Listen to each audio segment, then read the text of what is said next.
नमस्कार दोस्तों, आप सुन रहे हैं आपका अपना उज्जैन का पहला community radio radio Dastak 90.8 FM।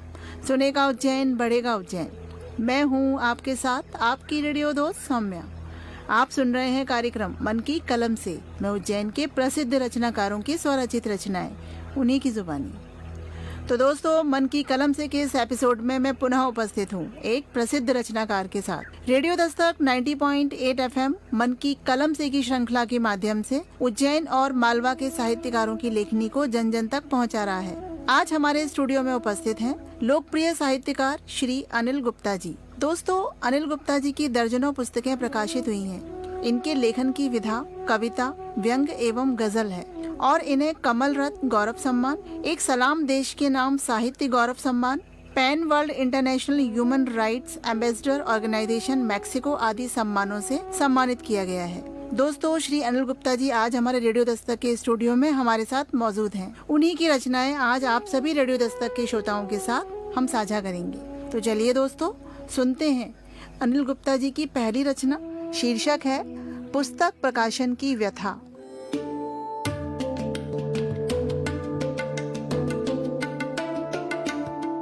आप सुन रहे हैं रेडियो दस्तक 90.8 FM। सुनेगा उज्जैन, बढ़ेगा उज्जैन। मेरी अगली व्यंग रचना है पुस्तक प्रकाशन की व्यथा। एक नवोदित लेखक अपनी पुस्तक प्रकाशन में किन किन रास्तों से गुजरता है, यही इस व्यंग में है पुस्तक प्रकाशन की व्यथा। आइए सर, पब्लिशिंग हाउस में आपका स्वागत है। बताइए, मैं आपकी क्या सेवा कर सकता हूँ? दरअसल मुझे पुस्तक प्रकाशित करवाना है। हाँ, क्यों नहीं, आप बिल्कुल सही जगह पर आए हैं। हमने घायल जी, आंचल जी जैसे अनेक लेखकों की पुस्तक प्रकाशित की है। आपसे क्या छुपा है? पहले इन्हें कौन जानता था, मगर देखिए हमारे प्रकाशन से इनकी पुस्तक छपते ही ये बड़े लेखक में शुमार हो गए। अरे आप खड़े क्यों हैं, बैठिए ना। हमें आपका भविष्य भी अब साफ साफ नजर आ रहा है, क्योंकि अब आप भी इन्हीं में शुमार होने जा रहे हैं। आप बिल्कुल सही जगह आए हैं। वैसे आप किस विधा में लिखते हैं? जी, व्यंग, हास्य व्यंग लिखता हूँ। Very good. वैसे भी इन दिनों यह काफ़ी लिखा जा रहा है। इस शहर में आपको अनेक व्यंग लेखक मिल जाएंगे। हमने इन दिनों काफ़ी व्यंग संग्रह प्रकाशित किए हैं और कई के तो विमोचन भी हमारे यहाँ इस कारपोरेट ऑफिस में हुए हैं। यहाँ हुए हैं? ऐसा कैसे? क्या विमोचन के लिए उन्हें कोई होटल या कम्युनिटी हॉल खाली नहीं मिले? नहीं साहब, विमोचन का बजट भी पुस्तक में लग गया। संयोग देखिए, दो बड़े राइटर अपनी पुस्तक लेने यहाँ आए थे, सो उन्हीं के हाथों उसका विमोचन भी हो गया।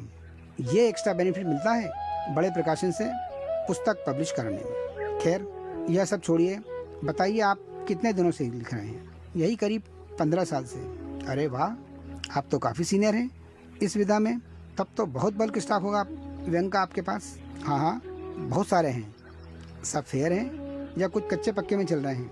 नहीं साहब, अब आपसे क्या छुपाना। आपके पास तो पूरी पांडुलिपि आना ही है। बहुत सारे तो ऐसे हैं जिन्हें मैंने लिखने के बाद पढ़ा भी नहीं है। अरे समय नहीं मिला था, या आप उन्हें सीधे पाठक तक ही पहुंचाएंगे? अच्छा बताइए, नगर की कुछ संस्थाओं ने आपका सम्मान भी किया होगा? हाँ, अनेक गोष्ठियों में पुष्पमालाओं से हमारा अभिनंदन हुआ है। अरे वाह, आप तो बड़े छुपे रुस्तम निकले। इतने स्वागत हो गए और शहर में किसी को खबर ही नहीं। खैर छोड़िए, इतिहास गवाह है बड़े लोगों के साथ अक्सर इस तरह की छोटी छोटी घटनाएं हो जाती है। वैसे क्या बजट है आपका? आप तो जानते ही हैं, महंगाई के ज़माने में घर चलाना मुश्किल है, बचत कहाँ हो पाती है। पीएफ से पैसे निकाल कर लाया हूँ। बहुत बड़ा संघर्ष कर रहे हैं सर आप, उसका फल भी आपको उतना ही अच्छा मिलेगा। कालिदास, तुलसीदास, शेक्सपियर सभी संघर्ष की राह से गुजरे हैं। बस आप पांडुलिपि लेकर आ जाइए। कुछ व्यंग कम भी पड़ जाए तो चिंता मत करिए, वह हम मैनेज कर देंगे। मगर यह तय है कि अब आपको बड़ा साहित्यकार बनने से कोई नहीं रोक सकता।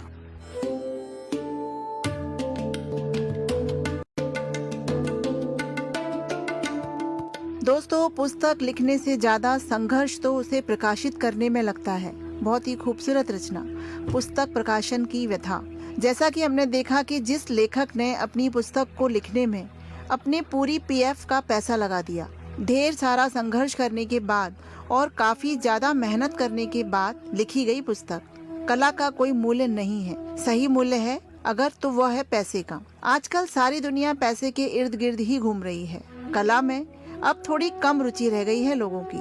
बहुत ही सुंदर तरह से इस रचना में दर्शाया गया कि किस तरह एक पुस्तक का विमोचन होता है। बहुत ही खूबसूरत और भावपूर्ण रचना। चलिए दोस्तों, सुनते हैं अनिल गुप्ता जी की अगली रचना, जिसका शीर्षक है कृषि कानून और नेताजी की चिंता।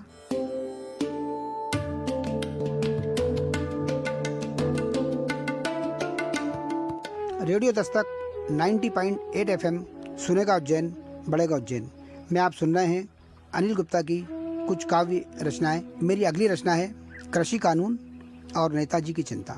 सर, आपके चुनाव क्षेत्र से कुछ लोग आपसे मिलने आए हैं, आपसे बात करने आए हैं। अच्छा, तुम उनसे पूछो कि उनकी समस्या क्या है, वे किस विषय पर बात करना चाहते हैं। पूछा था सर, पानी पिलाने के बाद सबसे यही पूछा था।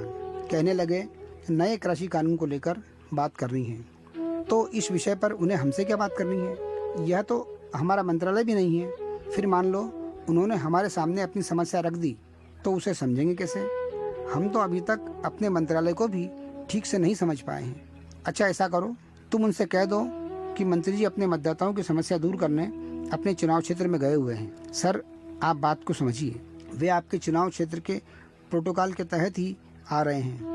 मैंने उन्हें समझाने की कोशिश भी की थी कि मंत्री जी मीटिंग में होने कारण दूसरे शहर गए हुए हैं। तब सभी एक सुर में कहने लगे, ठीक है, अब वोट डालने के समय हम भी अपने परिवार को लेकर दूसरे शहर चले जाएंगे। चुनाव के समय तो कहते थे मैं तुम्हारे लिए आधी रात को खड़ा हूँ, और आज यहाँ दिन में भी नहीं मिल रहे हैं। बड़ी मुश्किल से कोल्ड ड्रिंक पिलाकर उनका गुस्सा शांत किया है। अच्छा, कहीं से ये पता करो कि कृषि बिल है क्या, और इसे लेकर किसान इतना विरोध में क्यों हैं, इतना परेशान क्यों हो रहे हैं, क्यों इतना गुस्से में हैं। सर, उस दिन तो प्रेस कॉन्फ्रेंस में आप कह रहे थे कि मैंने इस बिल का एक एक शब्द पढ़ा है और इसमें सिर्फ किसानों के हित की बात कही गई है। नए कृषि कानून में जो भी नियम बनाए हैं उससे सिर्फ और सिर्फ किसानों का ही भला होने वाला है। यह आपकी सरकार है, आपके मत से चुनी हुई सरकार है जो केवल किसानों के हित की बात करती है। इसलिए आप लोग किसी के बहकावे में ना आए और हमारी नीयत पर भरोसा करें। हाँ, कहा था, हम ही ने कहा था, मगर तुम तो जानते हो कथनी और करनी में अंतर होता है। हम तो पिछले 50 वर्ष से कह रहे हैं कि देश में गरीबी खत्म करेंगे। अब तुम ही बताओ, हुई क्या? नहीं हुई सर, उल्टे गरीब खत्म हो गए। मगर इनका क्या करें सर, जो बाहर बगीचे में आपका इंतजार कर रहे हैं। मैं भी वही सोच रहा हूँ, कहीं ऐसा न हो कि मैं कुछ ऐसा कह दूं जो पब्लिक में जाकर बड़ा इशू बन जाए।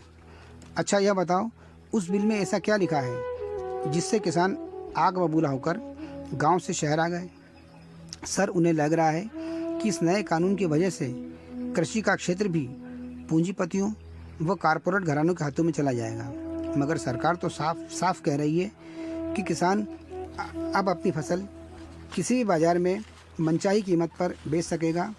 यह बात तो हम सालों से कह रहे हैं, मगर आज भी किसान अपनी फसल का लागत मूल्य नहीं निकाल पा रहा है। सर, असल बात यह है कि खेती में बड़ा मुनाफा सिर्फ सरकारी योजनाओं में दर्शाया जाता है, मिलता कुछ भी नहीं है। अगर इतना ही मुनाफा मिलता तो रामदीन अपनी 50 एकड़ की ज़मीन आपको क्यों बेचता, जिस पर आप बगैर खेती किए टैक्स की छूट का लाभ ले रहे हैं। सच आप भी जानते हैं, हम जिसे अन्नदाता कहते हैं वो देशवासियों का पेट भरता है, मगर आज अपने ही पेट की खातिर वह सड़क पर उतरा है। संवाद के अभाव में उसे लग रहा है कि उसके हक को, उसके अधिकार को छीना जा रहा है। अच्छा, चलो उनसे बात करते हैं। उन्हें नए कानून से सरकार से क्या तकलीफ़ है यह उन्हीं से समझते हैं। राम राम काका, सभी को राम राम, नमस्कार। आपका यह सेवक आपकी क्या सेवा कर सकता है? हुजूर, हम बहुत मुश्किल में हैं, बड़ी आस लेकर आपके पास आए हैं, हमारी मदद करो। हाँ, लेकिन हुआ क्या है? सरकार तो आपके भले की ही सोचती है। आप बिल्कुल चिंता मत करो, सब ठीक हो जाएगा। अरे, ऐसे कैसे ठीक हो जाएगा? हमारे वोट से सरकार बनाकर हमसे ही आँख मिचोली खेली जा रही है। किसानों का रुंदन सुनकर ऐश्वर्य की देवी लक्ष्मी नेताजी की तिजोरी से निकलकर बाहर आ गई। उसने नेता के सामने गिरियाते किसानों के आंसू देखे नहीं गए। उनसे नेता के सामने गिरियाते किसानों के आंसू नहीं देखे गए। लक्ष्मी से दुर्गा के रूप में अवतरित होकर नेताजी की ओर कुदृष्टि कर बोली, जनता के सामने इन्हें अन्नदाता कहते हो और इन्हीं के खिलाफ संसद में नए कानून बनाते हो।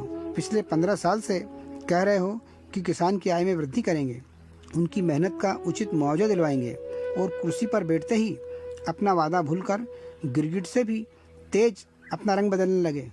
नहीं देवी, नहीं, यह सच नहीं है। 15 साल पहले हमारी सरकार थी ही नहीं, हो सकता है, लेकिन विरोध में तो तब भी थे ना। फिर सरकार में आते ही किसानों की गरीबी बदहाली दूर क्यों नहीं हुई? मैं तुम्हारे यहाँ एक क्षण भी नहीं रुकूंगी। कान खोलकर सुन लो, इन भोले भाले किसानों का भाग्य पलटना चाहिए।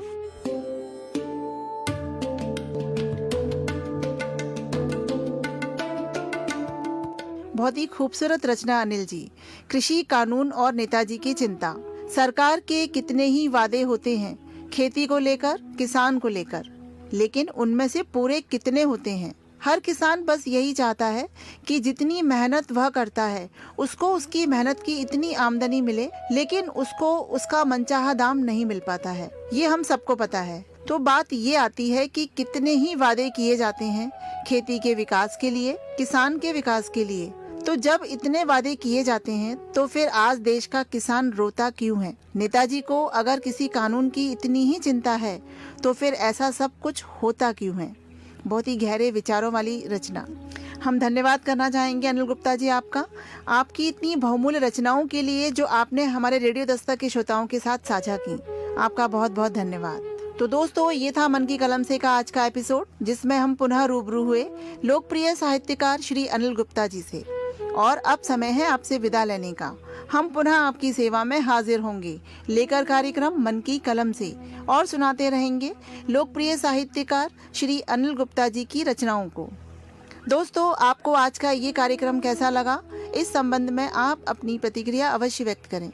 आपके मन में यदि कार्यक्रम से संबंधित कोई सवाल या कोई सुझाव आप देना चाहते हैं तो आप रेडियो दस्तक के व्हाट्सएप नंबर 9406894068 पर हमसे संपर्क कर सकते हैं। रेडियो दस्तक 90.8 FM से जुड़ी सभी अपडेट के लिए आप हमारे social media account Instagram, share chat, Facebook और ट्विटर पर भी जुड़ सकते हैं, जहां आपको कार्यक्रमों संबंधी अन्य जानकारियां भी मिलती रहेंगी। तो दोस्तों, अब समय है विदा लेने का। अब अपनी दोस्त सौम्या को इजाजत दीजिए, लेकिन कहीं मत जाइए। सुनते रहिए आपका अपना रेडियो दस्तक 90.8 FM। सुनेगा उज्जैन, बढ़ेगा उज्जैन।